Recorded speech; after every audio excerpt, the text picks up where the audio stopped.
Sorry for the late update. There will be another one later today. Question of the day, what's your favorite chocolate? All I could hear while I took off my dress and my makeup was Costa screaming. I had no idea at who. He could have been on the phone, he could have been shouting at Rocco and the twins, or he could have just been losing his mind. Either way, I stayed the hell out of his warpath. It continued on and off for hours. I definitely didn't have the guts to sleep in his bed with the way he was acting downstairs. I feel like seeing me in his bed would be the final straw to push him over the edge.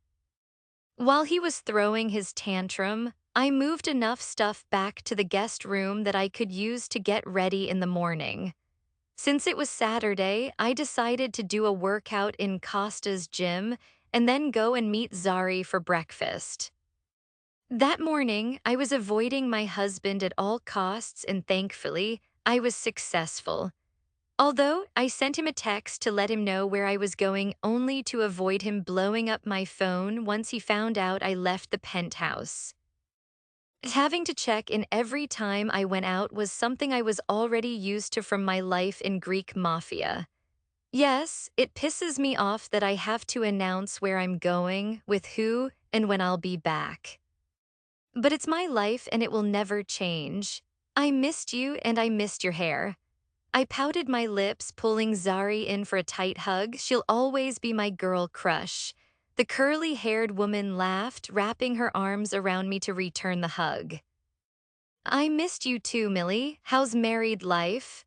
She smirked, pulling out of my arms in the secluded corner of the restaurant. Zari was there the day Damien and I shut down Prada when I went to buy my birthday dress. She also saw the security at our club at my party, but she didn't know about the Mafia, only that we came from a wealthy entrepreneurial family. The Darmo's name was well known to the public, so I didn't have to try to hide my security guards, which was good. But I couldn't tell her the truth about my marriage. Married life is great. I smiled through the complete and utter lie. She wasn't invited to the wedding in Sicily for obvious reasons. She only knew that I had a whirlwind romance and quickly got married to a rich Sicilian businessman. The last I saw of her was just before we flew to Sicily for my wedding. I promised I'd see her as soon as I returned to New York. I just never imagined that would be 3 months later. Well, tell me all, what is Sicily like? She spoke as we took our seats in the luxury brunch restaurant in Manhattan. It's really nice. It's not exactly what I'm used to, because of the language and everything, but I'm getting used to it. Do you miss New York, or is your husband keeping you too busy? She wiggled her eyebrows, flashing me a grin.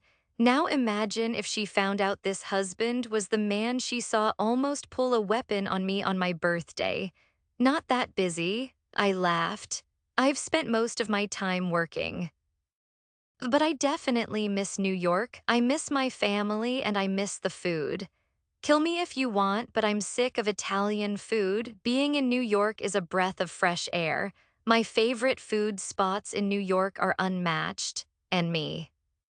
She grinned, her mocha skin glowing in the natural light. Yes, and you? I laughed. Anyway, enough about me. How are you? How's Ryder? Ryder was her fiancé who crashed my birthday party and turned out to be an old friend of Julius's. He made up for his poor behavior when he gave me some bubble gum, though. She quickly launched into a full breakdown of the last 3 months. She told me about all the ups and downs in her relationship, the ups being mostly sex-related and the downs being their frequent arguments. Zari, I frowned when she told me about the most recent fight they had. That sounds kind of toxic, I know, she smirked. When she saw my look of confusion and mild concern, she burst out laughing. Relax, Millie. Ryder and I have a complicated relationship. There are sides to him that most people don't know about. It can make things difficult, but we don't love each other any less. Julius told me that Ryder used to be a kingpin, a fancier term for a drug dealer. He thought he'd quit when he moved to Chicago, but now he's not so sure.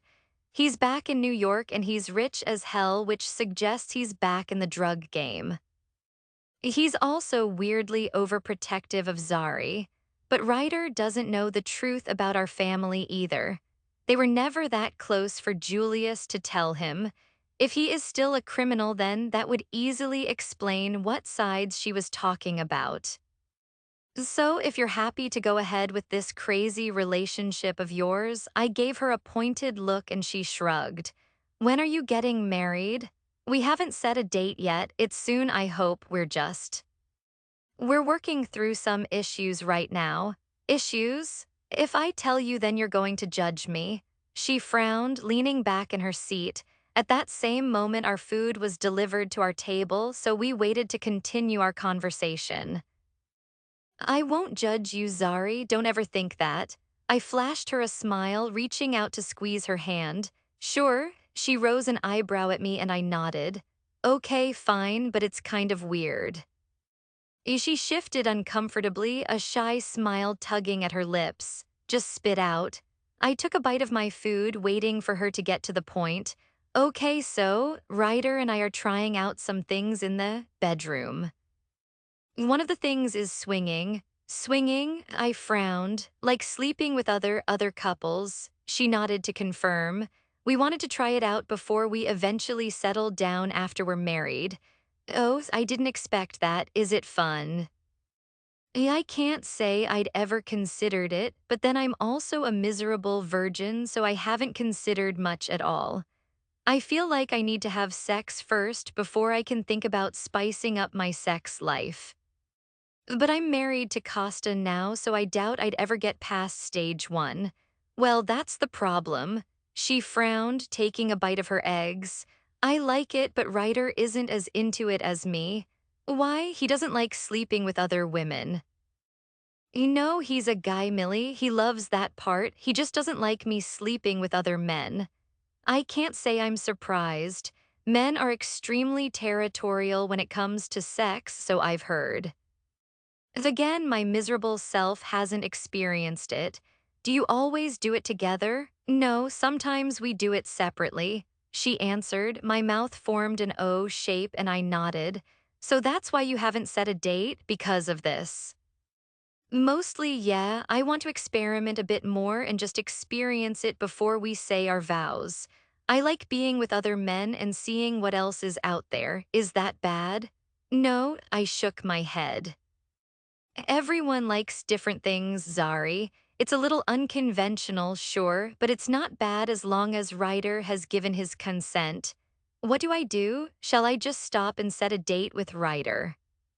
Wait until you're ready to set a date. Don't rush into it because once you're married, if you ever have these same urges, you'll just fill yourself with guilt. I know. She nodded, a soft frown on her face. But it only lasted a second before she pasted a smile back on. Enough about that. Let me tell you about this stupid bitch I got into a fight with at a club the other day.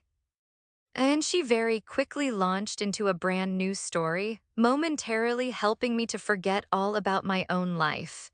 And LT and LT and LT and LT and LT and LT and LT and LT.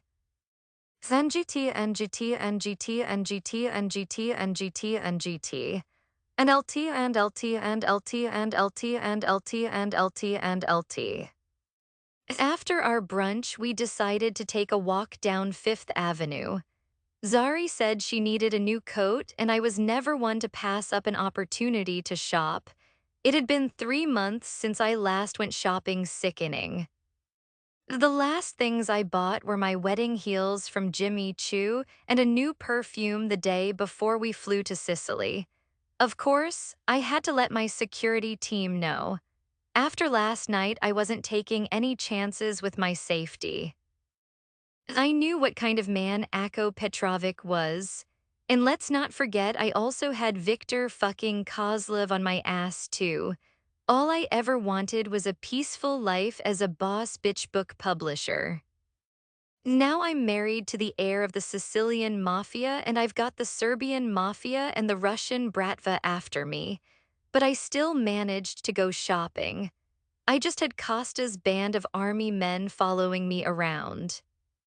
They weren't even subtle about it. Every single store we went into, I had two guards behind me and two at the doors. Signora Accardi, it's okay, I'll take them. I smiled at my head of security, clutching my designer shopping bags. But Signor Accardi won't, I didn't give him the chance to finish. I made my way over to the elevator, heading back up to the penthouse. My plan to avoid Costa was still very much in motion. The penthouse is huge. All I have to do is get to my room and shut the door, if only it was that simple. As soon as I set foot into the penthouse, I was met with the sound of loud laughter coming from down the hallway. I did try to make a run for it, but I couldn't get very far in my heels. I was halfway to the stairs by the kitchen when Costa and Rocco entered the main open plan area. Both of them were dressed in workout clothes, but Costa was the one who decided to parade himself around with no shirt. It's as if he knew tattoos were my weakness or something. Are virgins even allowed to have a weakness? His olive-toned skin glistened from the light sheen of sweat. His sweatpants hung low on his hips, giving me the perfect view of his V-line and his abs. Wait until tomorrow, Fratilo, I'll beat your ass. Rocco muttered, shoving Costa, who was busy drinking his water. Brother, his Adam's apple bobbed with every swallow, his eyes lit up with humor. Yeah, I'd like to see you try. You could barely keep up today. He laughed, screwing the cap back on his bottle. You know what I... Rocco's sentence trailed off when they both laid eyes on me. His eyes lost all traces of humor within a split second. Ci vediamo dopo, Rocco. I'll see you later, Rocco, Costa spoke, his tone also becoming more serious. Rocco nodded, heading past me and up the stairs while Costa came to a stop next to me. You went shopping. He questioned, eyeing the 5 designer bags in my hands. Yes, 5 bags is considered light shopping for me. Yeah, I texted you this morning too. Did you put it on my card? He cut me off, tossing his empty bottle on the nearby kitchen counter. Your card? I frowned. I've suddenly forgotten what a card is. Yeah, Costa nodded, taking my bags from me. Why would I put it on your card? I don't even have your card. Why are you taking my bags? Costa, are you going to just stand there whining? He laughed, heading up the stairs, still shirtless. I'm not whining. I scoffed, heading up the stairs behind him, although I was a lot slower thanks to my heels. Why are you being so weird? Costa chose not to reply as he headed into his bedroom, carrying my bags with him. Why are you bringing them in here? I followed behind him like a lost puppy. You ask a lot of questions. Are you not planning on sleeping in here anymore? He put them down by the dressing room door, raising an eyebrow at me.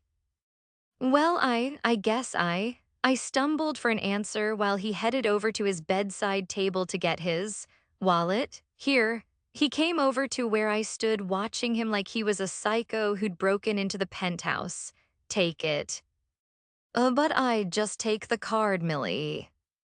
For some reason, my body had a mind of its own. I took the card from him, still staring at him like he was crazy.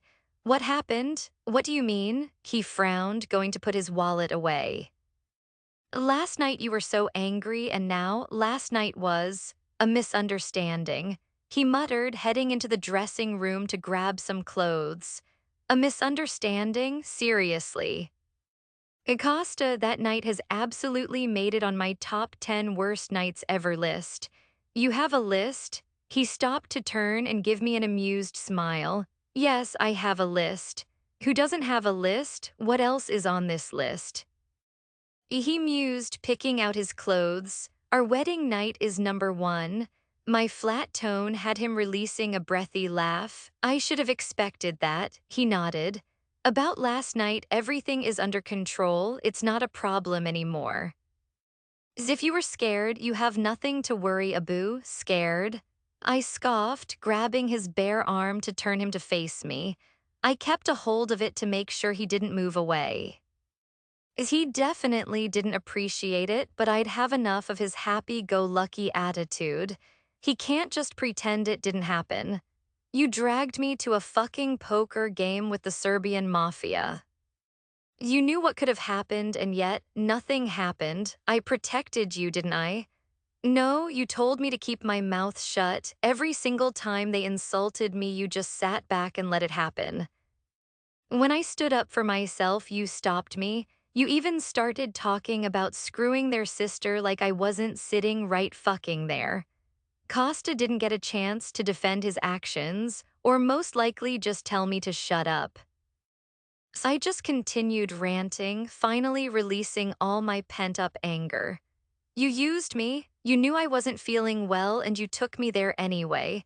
No matter how bad I hate you, I would never do something like that to you, Costa. I would never use you or put you in a position like that. I told you not to come in the morning, but you said you didn't need me doting on you, remember? He snapped, pulling his arm out of my grip. His own anger was quickly rising now. Seriously, that's your defense? I scoffed. You're pathetic. It's not a fucking defense, it's a reminder. Let's not forget the contract, Millie. Your presence is required whenever and wherever I choose. You don't get a fucking choice, and I sure as hell don't need to explain shit to you before we go. So now you're going back to the contract? His mood swings were giving me fucking whiplash. One minute you're holding me while I cry and getting me chocolate or giving me your credit card and carrying my bags. It's only business, Millie.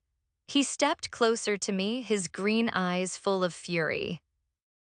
Just a few minutes ago, they were a lighter shade of green when he was laughing. Now he was back to the usual Costa I knew. You're nothing but a fucking business deal to me. Don't let those few meaningless moments confuse that. You'll never be anything more. It's rare that I ever feel guilty. I can't remember the last time I did. Maybe when I forgot to take flowers to my mother's grave during one of my short, impromptu visits to New York.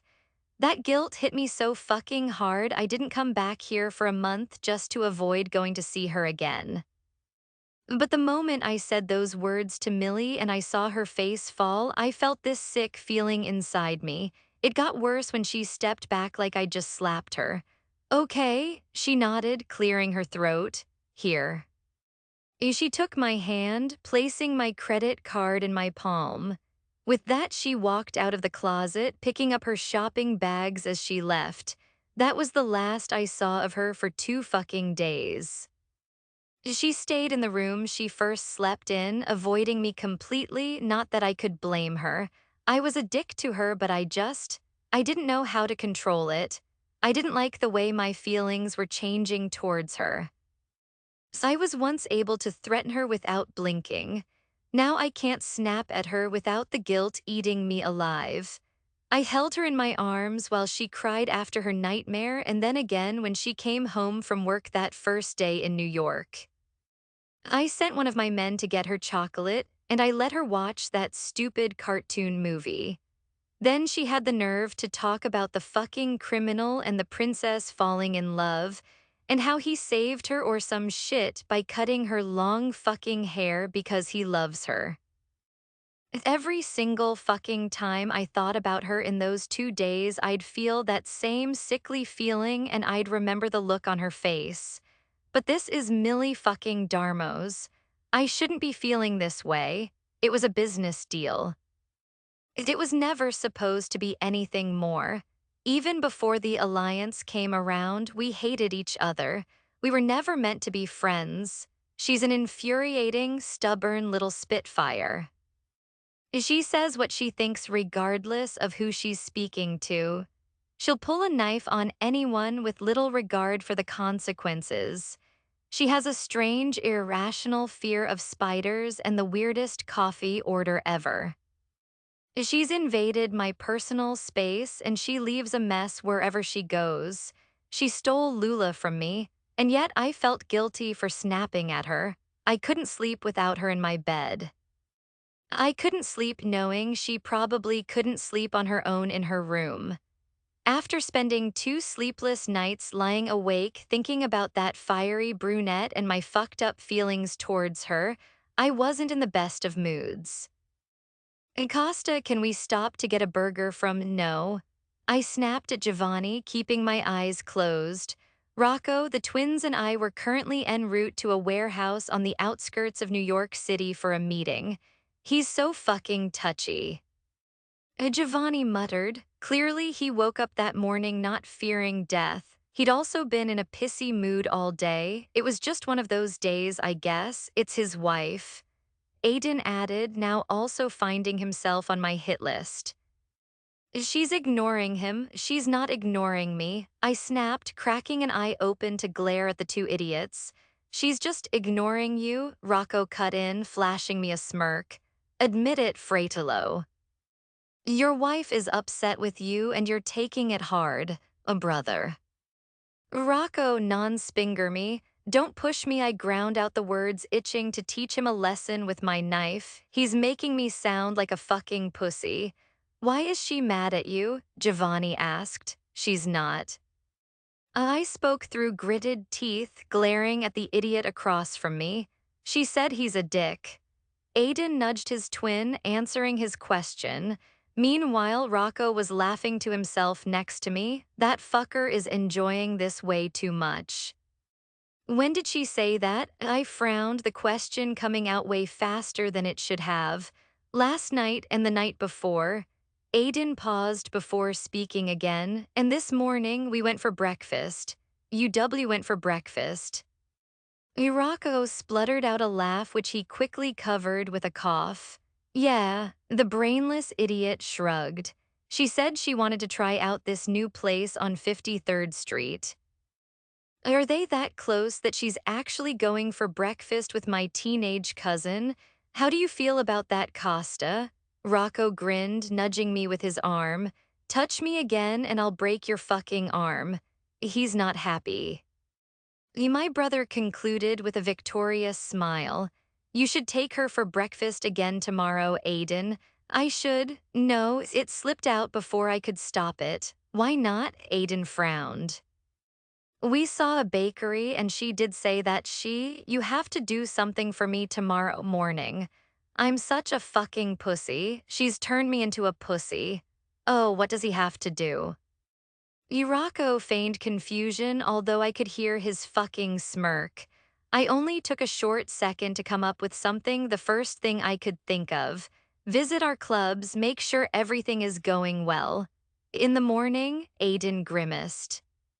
Why would I go to the club in the morning? Take your brother, no complaints. Hey, I didn't take your wife on a breakfast date. Why am I being punished? Giovanni glared at me for making him collateral damage.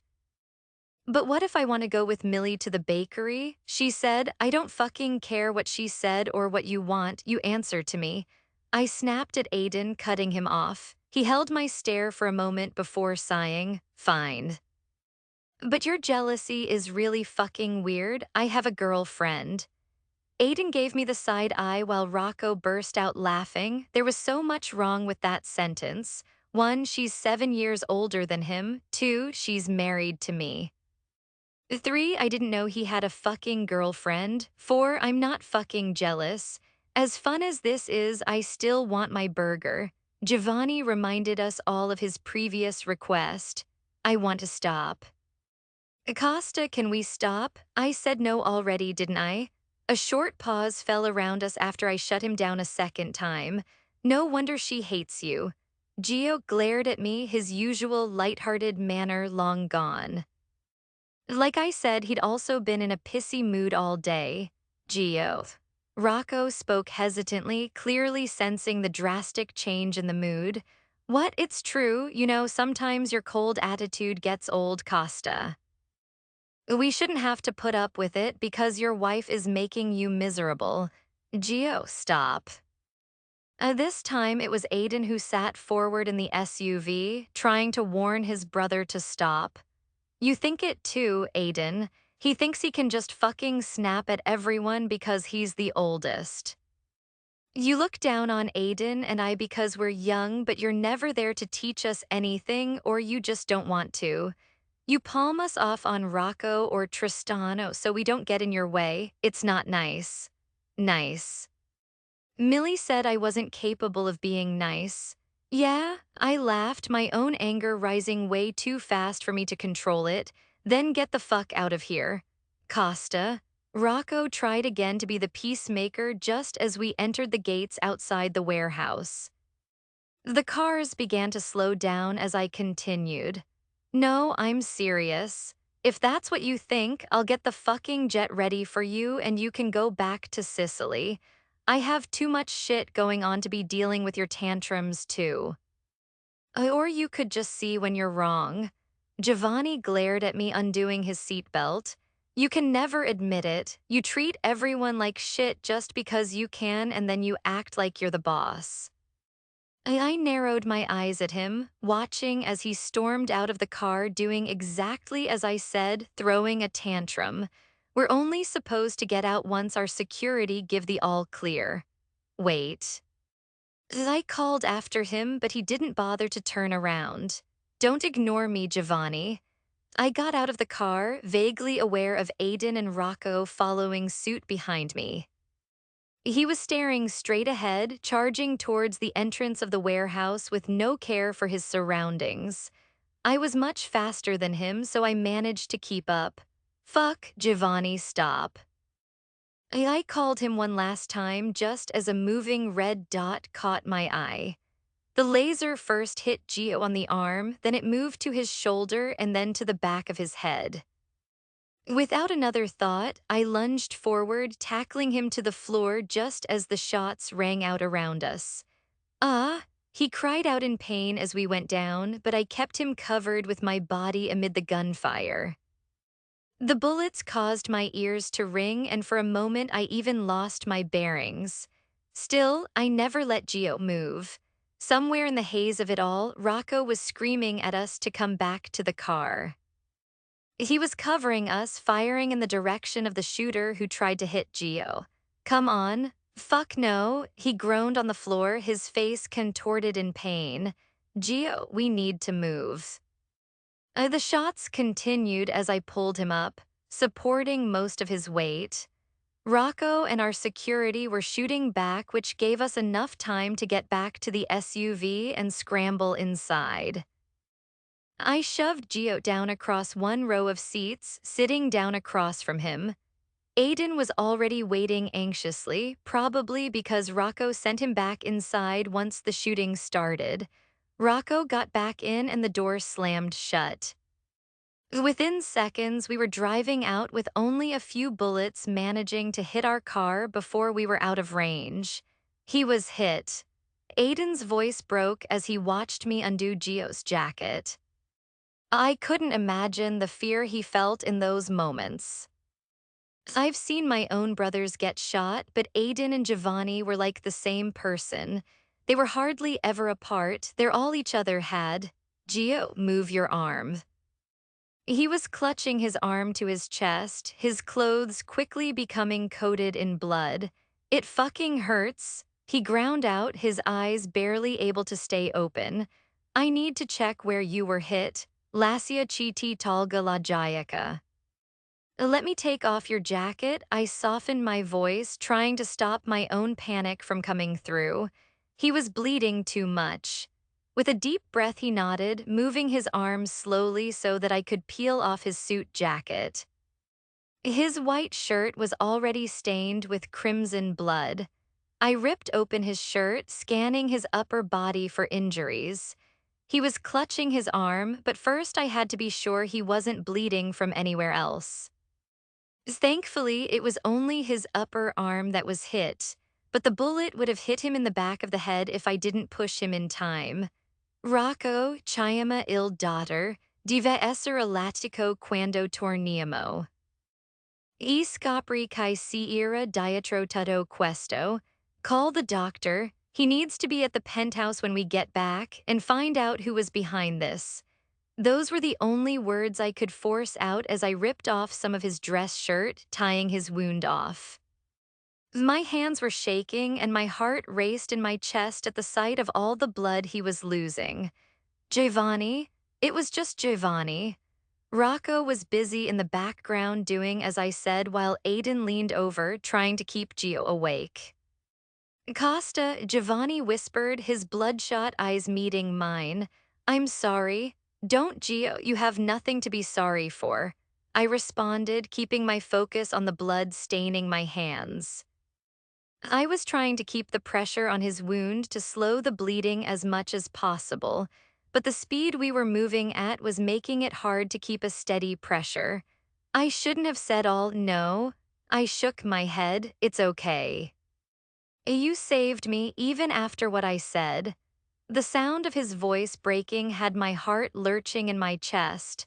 I clenched my jaw, refusing to let the emotions break through. Don't show weakness. You never show weakness. I love you, Gio. It doesn't matter what you say. I'll always save you. I'll always be here. He gave me a weary smile as his eyes began to droop closed.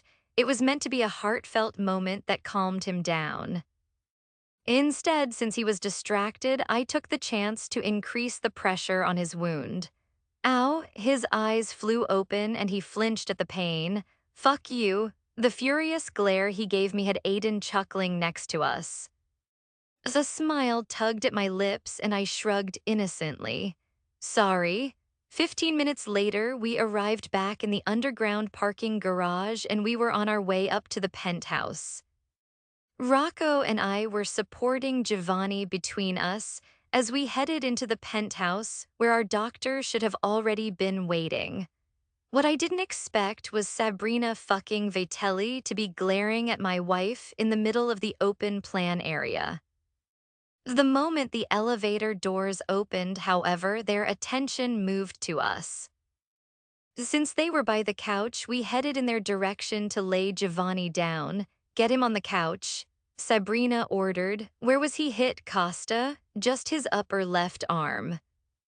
I replied, moving aside so she could kneel down next to him. Regardless of everything else going on, my full concern was Giovanni at that moment. I didn't care too much about who was responsible yet. I didn't care about the fact Sabrina was here instead of our usual doctor. I didn't care that Millie was watching the whole scene unfold in complete shock. I just kept my eyes on my little cousin as he got checked over. The bullet didn't hit any major arteries or veins, it's just a flesh wound. Are you sure? Rocco questioned. I'm sure. He's lost a lot of blood, but if the bullet hit an artery, he wouldn't have made it back, at least not awake. You would need a hospital immediately. So what can you do? Aiden murmured, his hand resting protectively on his twin's shoulder.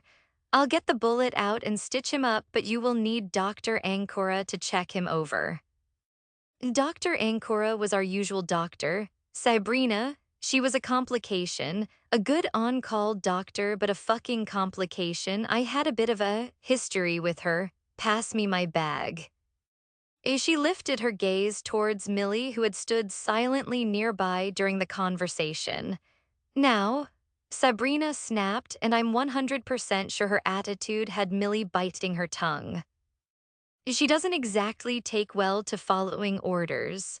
Without a word, Millie took a few steps to her left to pick up the bag of supplies Sabrina had brought with her. Once she handed over the bag, Millie knelt down next to Aiden on the floor. Aiden, what happened? Gio and Costa were shot at. He didn't look at my wife when he answered her. He could only watch Giovanni. It's okay. He'll be okay. Aiden nodded, resting his head on her shoulder while she turned her attention to Giovanni. How you doing, Gio? She spoke so fucking softly, reaching out to stroke his cheek. The gentle action had his eyelids fluttering open, revealing his red eyes. I can't feel my arm, Millie. His voice wobbled, full of panic and anxiety. He's still a teenager after all. He's just a fucking kid. I know. she murmured, still gently stroking his cheek with her thumb. But this nice bitch is going to stitch you up and you'll be all better. Even in his condition, Giovanni spluttered out a laugh and so did Aiden. My own lips twitched at the bitchiness in her tone, but I didn't dare say a word. I needed Sabrina at that moment.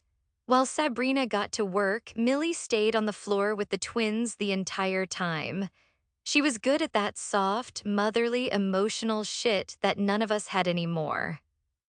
Once I was sure he was okay, I left to get a glass of whiskey for myself and Rocco and a glass of water for each of the twins.